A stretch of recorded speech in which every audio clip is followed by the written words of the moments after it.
नमस्कार दोस्तों, संयुक्त अकादमी में आप सभी का स्वागत है। आज हम लोग विज्ञान के सेशन में हार्ट पढ़ेंगे। हृदय सभी प्रतियोगी परीक्षाओं के लिए बहुत ही ज़्यादा महत्वपूर्ण है। चलिए हम लोग बात करते हैं हृदय की। हृदय, इसको इंग्लिश में कहते हैं हार्ट। इसका एक नाम और है जिगर, इसका एक नाम है कार्डिया। तो हृदय के ये कई सारे नाम हैं, चाहे आप हृदय कहिए, हार्ट कहिए, जिगर कहिए, कार्डिया। ये जो कार्डिया शब्द है ये हृदय का वैज्ञानिक नाम है, इसीलिए हृदय के अध्ययन को कार्डियोलॉजी कहा जाता है। हृदय के अध्ययन को मित्रों हम लोग इसीलिए कार्डियोलॉजी कहते हैं, क्योंकि हृदय का एक नाम कार्डिया भी होता है।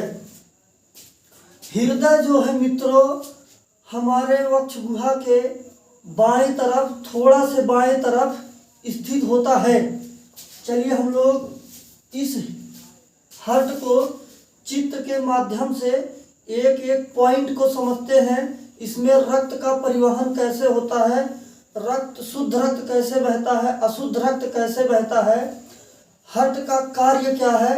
जितने भी इस पे MCQ भी बन सकेंगे, सभी प्रश्नों पर हम लोग चर्चा करेंगे। हर एक बिंदुओं पर अच्छे से चर्चा करेंगे।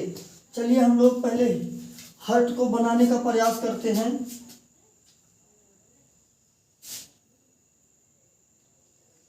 ये है मित्रों हार्ट। ये मैं आप लोगों को समझने के लिए बना रहा हूं।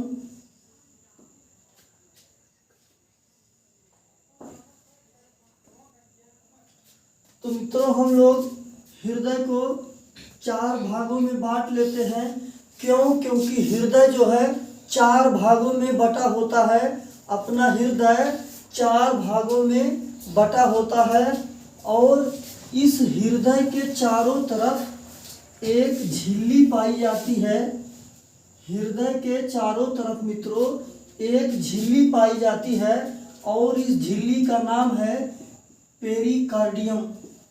पेरिकार्डियम झिल्ली। ये जो मित्रों पेरिकार्डियम झिल्ली है ये एक गुहा बनाती है। आपको ये स्थान दिख रहा होगा, तो हम यह कह सकते हैं ये जो पेरिकार्डियम झिल्ली है पेरिकार्डियम गुहा बनाती है।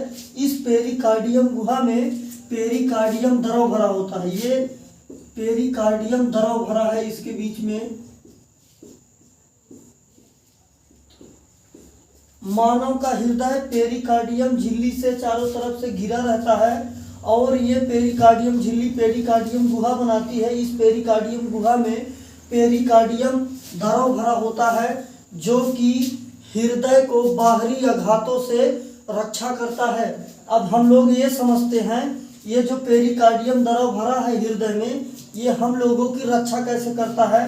तो मित्रों जब भी कभी चोट लगेगी हृदय पर तो ये द्रव क्या होगा, इसको यहाँ से फिसलाकर इधर कर देगा, इधर चोट लगेगी इधर कर देगा।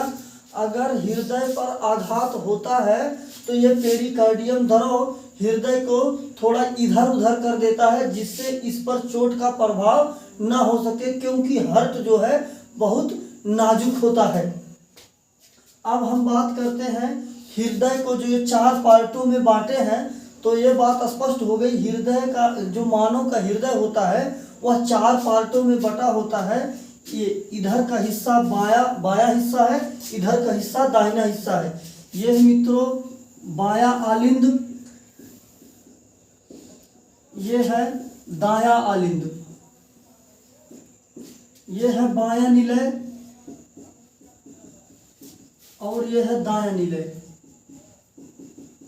और कछुआ का हृदय होता है वो भी 4 भागों में बटा होता है। सेम इसी कंडीशन में बटा होता है कछुआ का हृदय। अब हम लोग मित्रों बात करेंगे रक्त का प्रवाह कैसे किस तरीके से होता है। आपको जो पॉइंट बताएंगे आप पॉइंट को ध्यान रखेंगे, कोई भी कंफ्यूजन नहीं होगा। तो मित्रों ऊपर जो होती है, ऊपर होती है सिराएं और नीचे होती है धमनियां। तो यहां से मित्रों हम लोग देखते हैं,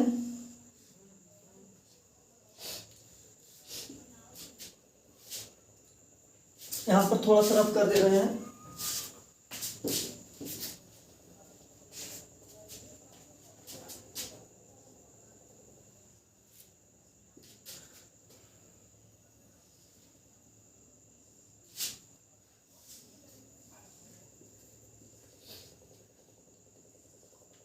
ये है मित्रों अपने लंग्स। ये ऊपर जो यहाँ पर होती हैं, यहाँ पर ये बोली जाती हैं सिराएं और नीचे होती है मित्रों धमनियाँ। ऊपर होती है सिराएं, नीचे होती है धमनियाँ। सिरा में शुद्ध रक्त बहता है और धमनियों में अशुद्ध रक्त बहता है। मान लीजिए ये है मित्रों सिरा, सिरा को कहा जाता है वेन्स। हम ये सिरा है मित्रों, इस सिरा से हमेशा अशुद्ध रक्त, कार्बन डाइऑक्साइड युक्त रक्त, जो अशुद्ध रक्त होता है वो सिरा के माध्यम से आता है दाएं आलिंद में। दाएं आलिंद से आने के बाद मित्रों यहाँ पर त्रिवर्णी छलनी लगी है, त्रिवर्णी छलनी लगी है मित्रों यहाँ पर, और यहाँ पर द्विवर्णी छलनी लगी है, द्विवर्णी छलनी लगी है। मित्रों आप चित्र के माध्यम से समझेंगे तो आपको कोई भी कंफ्यूजन नहीं होगा, इसलिए आप इस चित्र में अच्छे से हर एक बात को समझ लीजिए। यहाँ पर त्रिवर्णी छलनी है, यहाँ पर द्विवर्णी छलनी है। तो अशुद्ध रक्त सिरा के माध्यम से दाएं आलिंद में आता है, दाएं आलिंद से आने के बाद दाएं निलय में आता है। दाएं निलय से यहाँ पर होती है मित्रों, यहाँ पर होती है धमनी। और मैंने आपको बताया है कि धमनी में शुद्ध रक्त बहता है। तो मित्रों ये धमनी नहीं है, ये प्लोमनरी धमनी है, प्लोमनरी धमनी है। और इस प्लोमनरी धमनी में अशुद्ध रक्त, कार्बन डाइऑक्साइड युक्त रक्त बहता है हृदय से मित्रों। ये रक्त मान लीजिए यहाँ पर आ गया, ये यहाँ पर है किडनी, किडनी या गुर्दा है। गुर्दा में जब ब्लड आता है मित्रों, यहाँ पर ब्लड आने के बाद ब्लड यहाँ पर क्षमता है, ब्लड का फिल्टर होता है। ब्लड यहाँ से फिल्टर होने के बाद ये मित्रों यहाँ पहुँचता है फेफड़े में। फेफड़े में पहुँचने के बाद ये यहाँ पर आकर ऑक्सीजन लेता है, क्योंकि फेफड़े में ऑक्सीजन भंडारित होता है। और ब्लड जो है यहाँ से प्लोमनरी धमनी के द्वारा होते हुए किडनी में फिल्टर होकर आके पहुँचता है फेफड़े में। फेफड़े में आने के बाद ब्लड में अभी तक कार्बन डाइऑक्साइड था, अशुद्ध ब्लड था, यहाँ पर फिल्टर हुआ। यहाँ से आने के बाद ये ब्लड ऑक्सीजन लेगा। ऑक्सीकृत ब्लड ही, ऑक्सीजन युक्त ब्लड ही शुद्ध ब्लड कहलाता है। तो ये जो ब्लड होगा ऑक्सीकृत हो जाएगा। ऑक्सीकृत रक्त ही शुद्ध रक्त होता है। अभी ये ब्लड जब फेफड़े में आने के बाद ऑक्सीजन ले लेगा, तो ऑक्सीजन लेने के बाद ये रक्त जो है शुद्ध अवस्था में हो जाएगा। और ये यहाँ पर मित्रों धमनी के द्वारा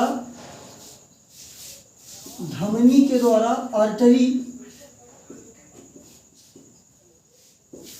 धमनी के द्वारा ये शुद्ध रक्त मित्रों, धमनी के द्वारा ये शुद्ध रक्त जो है बाएं आलिंद में आ जाता है। बाएं आलिंद से द्विवर्णी कपाट के द्वारा बाएं निलय में आ जाता है। बाएं निलय से मित्रों यहाँ पर,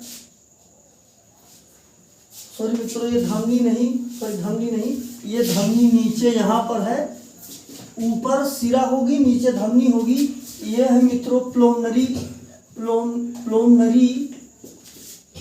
सिरा।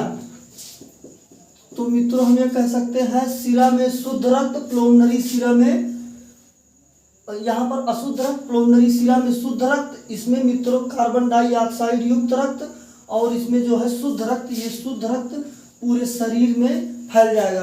एक बार आप इस स्ट्रक्चर को फिर से अच्छे से समझिए, पूरी बात आपको समझ में आ जाएगी। रक्त, अशुद्ध रक्त, कार्बन डाइऑक्साइड गैस युक्त रक्त सिरा के द्वारा आता है दाएं आलिंद में, दाएं आलिंद से आने के बाद त्रिवर्णी कपाट के त्रिवर्णी छन्नी के द्वारा छन के दाया निलय में आता है। दाया निलय से मित्रों अभी तक रक्त अशुद्ध है, अब यहाँ से शुद्ध होने के लिए जाएगा। तो ये प्लोनरी धमनी के द्वारा अशुद्ध रक्त जो है किडनी में पहुंचेगा। किडनी में आने के बाद यहाँ पर रक्त फिल्टर होगा और किडनी की इकाई है मित्रों नेफ्रॉन। किडनी की इकाई है नेफ्रॉन। यहाँ से रक्त आकर पहुंचता है फेफड़े में।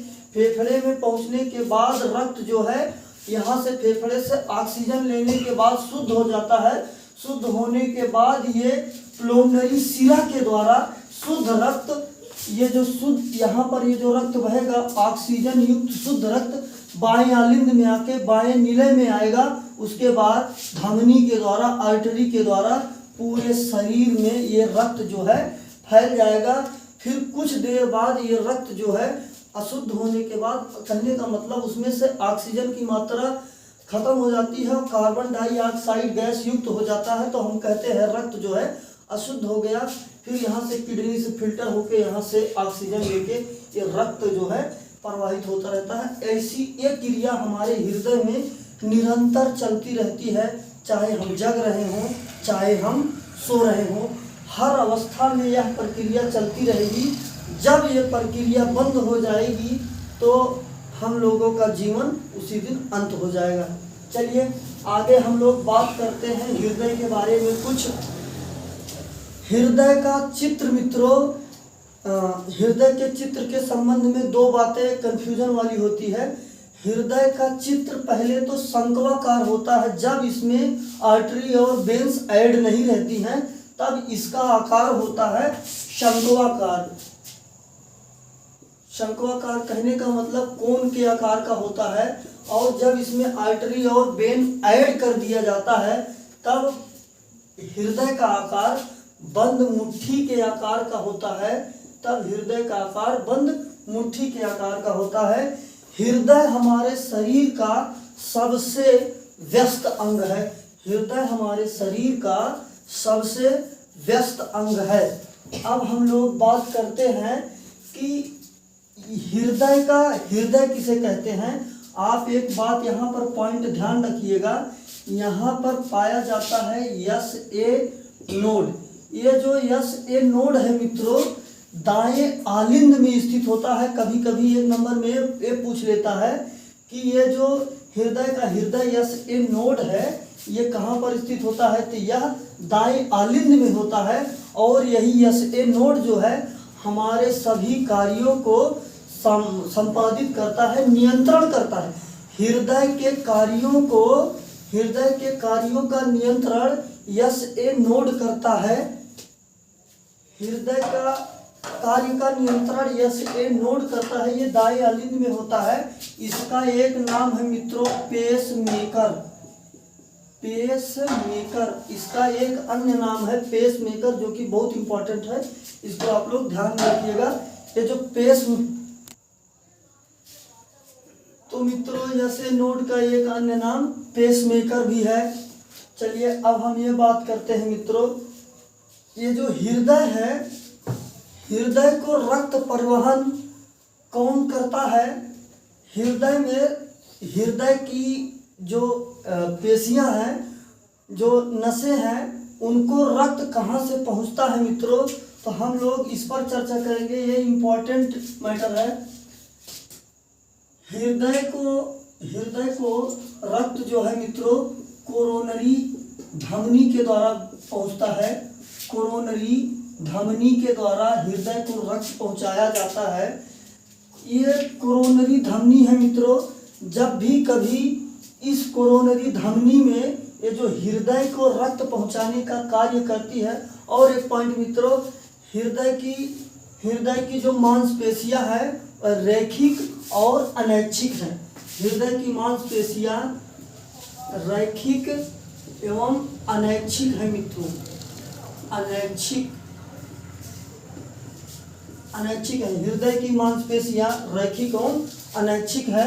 तो ये जो कोरोनरी धमनी है हृदय को रक्त पहुंचाती है।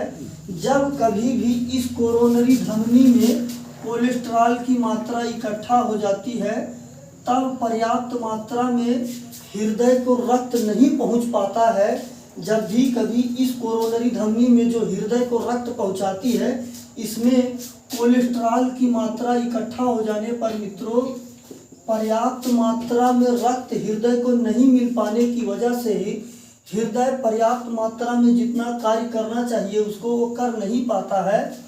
तो यहाँ पर जब भी कोलेस्ट्रॉल इकट्ठा हो जाता है, यहाँ पर पर्याप्त मात्रा में हृदय को रक्त नहीं पहुँच पाता है, तो इसीलिए हृदय घात या हार्ट अटैक हो जाता है मित्रों।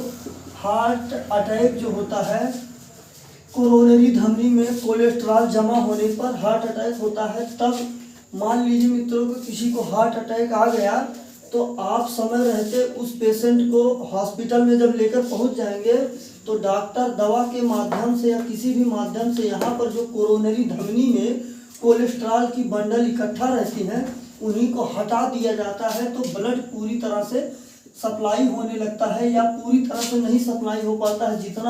जितना ब्लड जा रहा होता है उससे कुछ अधिक मात्रा बढ़ जाता है, तो पेशेंट की हालत में सुधार हो जाती है।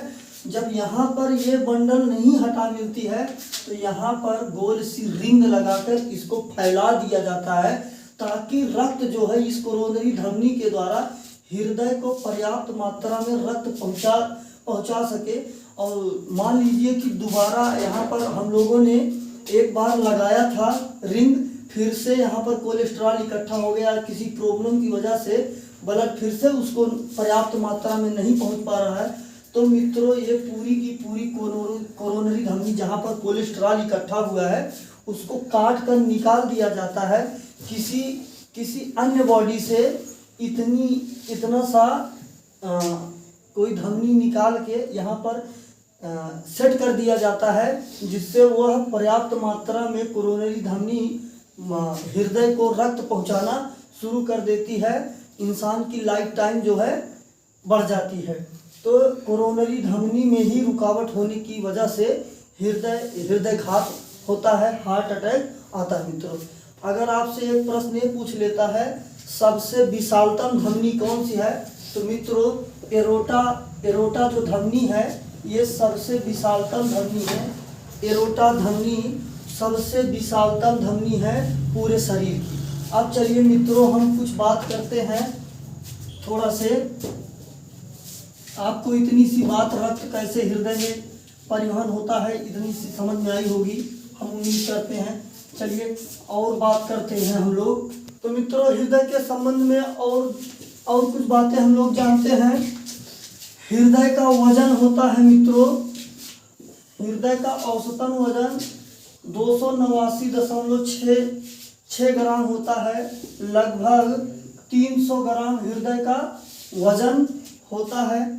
पुरुषों में हृदय का वजन लगभग 300 ग्राम होता है, महिलाओं में हृदय का वजन लगभग 250 ग्राम होता है। चलिए हम लोग अगला बात करते हैं मित्रों। अम्ल, जो लोग अधिक अम्ल का सेवन करते हैं उनके हृदय की गति बढ़ जाती है, गति बढ़ाता है। अम्ल हृदय की गति को बढ़ाता है। और क्षार मित्रों हृदय की गति को कम करता है। अगला पॉइंट ये है मित्रों, अगर आपसे कोई पूछ लेता है कि ये बता दीजिए आप हृदय, अपना जो ये हृदय है शराब के सेवन से क्या प्रभाव पड़ेगा, कार्य तेज करेगा हृदय की धीमा करेगा। तो मित्रों शराब में अम्ल की मात्रा ज़्यादा होती है, शराब अम्लीय प्रवृत्ति रखती है, इसलिए शराब का सेवन करने वालों का हृदय की गति जो है बढ़ जाएगी। अगला पॉइंट यह मित्रों, कृत्रिम हृदय, जब किसी का हृदय खराब हो जाता है तब उसके जगह पर कृत्रिम हृदय लगाया जाता है। उस कृत्रिम हृदय का नाम है मित्रों जैविक सेवन। उस कृत्रिम हृदय का नाम है मित्रों जैविक सेवन। ध्यान रखिएगा ये नाम बहुत पूछता है। जैविक सेवन कृत्रिम हृदय का नाम है। सबसे पहले कृत्रिम हृदय डॉक्टर क्रिश्चियन बर्नाडे ने लगाया था मित्रों। चलिए अब हम लोग आगे बात कर लेते हैं हृदय के संबंध में। हृदय की ध्वनि, हृदय के द्वारा जो ध्वनियाँ उत्पन्न होती हैं हम उसके बारे में बात करेंगे। तो मित्रों जहाँ तक आपको पता होगा, मानव का हृदय 1 मिनट में 72 बार धड़कता है। मानव का हृदय 1 मिनट में 72 बार धड़कता है, 72 बार प्रति मिनट धड़कता है। जब बच्चा भ्रूण अवस्था में होता है, माँ के पेट में होता है, तब हृदय मित्रों लगभग 150 बार प्रति मिनट धड़कता है। जो बच्चा भ्रूण अवस्था में होता है उसका हृदय जो है बहुत स्पीड में धड़कता है। मित्रों हृदय से 2 ध्वनियाँ निकलती हैं, एक लब और एक डब।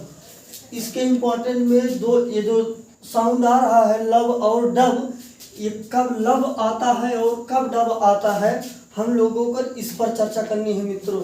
लब की आवाज़ तब आती है जब ये रक्त मित्रों द्विवल्नी कपाट से बाएं आलिंद से बाएं निलय में आता है, तब लब की आवाज़ होती है। और जब मित्रों ये डब, जब रक्त जो है अशुद्ध रक्त सिरा के द्वारा दाहिने आलिंद से दाहिने निलय में आता है, तब डब की ध्वनि होती है। ये मित्रों हृदय की जो ध्वनियाँ हैं स्टेथोस्कोप के द्वारा सुना जाता है। स्टेथोस्कोप के द्वारा हृदय की ध्वनियाँ सुनी जाती हैं। अब मित्रों हम लोग अगला चर्चा करते हैं, ये जो हृदय है रक्तचाप की बात करते हैं। रक्तचाप, रक्तचाप बोले तो मित्रों बीपी, ब्लड प्रेशर, दाब, जो रक्त के द्वारा दाब लगता है उनके परिवहन से हम लोग उसकी चर्चा करेंगे। दाब के बारे में बता देना चाहता हूँ मित्रों, दाब का फार्मूला होता है फिजिक्स में जो यूज होता है, दाब बराबर बल बटा क्षेत्रफल। इसका मात्रक होता है न्यूटन बटा मीटर स्क्वायर। इसी को मित्रों पास्कल कहा जाता है। अब हम बात करेंगे मित्रों रक्तचाप की। तो रक्तचाप मानव में 120 बटा 80 mmHg मिलीमीटर पारा होता है। मित्रों 120 और 80 का क्या मतलब है? 120 और 80 का मतलब है मित्रों जब रक्त का संकुचन होता है, संकुचन, तब 120 होता है। और जब रक्त का आकुचन होता है, असंकुचन कह दो, असंकुचन होता है, तब सामान्यतः 80 होता है, इससे ज़्यादा नहीं होता है। मित्रों हम लोग रक्तचाप को स्फैग्नोमैनोमीटर के द्वारा नापा जाता है, पता लगाया जाता है रक्तचाप। रक्तचाप के बारे में सबसे पहले जानकारी मित्रों साइंटिस्ट हेल्स के द्वारा दिया गया। रक्तचाप के बारे में सबसे पहले जानकारी हेल्स के द्वारा दिया गया। हम मित्रों आपसे उम्मीद करते हैं हृदय के संबंध में जितने भी प्रश्न बन सकते थे उतने प्रश्न हमने आपको सामने रख दिया। एक स्ट्रक्चर और बनता है आपको रक्त के संबंध में समझने के लिए, आपको बहुत अच्छा लगेगा। ये मान लीजिए मित्रों ये है अपना हार्ट, अपना हार्ट है। तो हार्ट के द्वारा मित्रों ये जो ब्लड है, मान लीजिए कि ब्लड है, तो सबसे पहले कहा जाएगा महाधमनी के द्वारा। धमनी में मित्रों शुद्ध रक्त बहता है और सिरा में अशुद्ध रक्त बहता है। तो हम लोग हार्ट से पहले शुद्ध रक्त को परिवाहित कर रहे हैं। ब्लड कहाँ जाएगा? महाधमनी में जाएगा। महाधमनी से मित्रों धमनी में जाएगा और धमनी से लघु धमनी में जाएगा। लघु धमनी से मित्रों जो हमारे शरीर में केशिका के द्वारा बहुत पतली पतली नसें हैं, प्रत्येक नसों में लघु धमनी से प्रत्येक नसों में छोटी छोटी बालों से भी पतली नसों में वो रक्त प्रवाहित होगा। प्रवाहित होने के बाद अशुद्ध हो जाएगा, मतलब कि उसमें कार्बन डाइऑक्साइड की मात्रा मिल जाएगी और यहाँ से फिर ये शुद्ध होने के लिए, फिल्टर होने के लिए हृदय में पहुँचेगा। हृदय से किडनी, किडनी से फेफड़ा, फिर फेफड़े से एक प्रक्रिया चलती रहेगी। तो मित्रों हम लोग आगे यहाँ पर देखते हैं लघु धमनी से आने के बाद जो केशिका,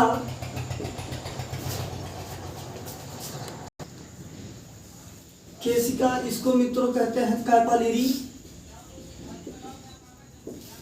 केशिका के बाद मित्रों रक्त जो है ये पहुंचेगा लघु शिरा में। लघु शिरा से रक्त मित्रों पहुंचेगा शिरा में। शिरा के बाद आएगा मित्रों महाशिरा।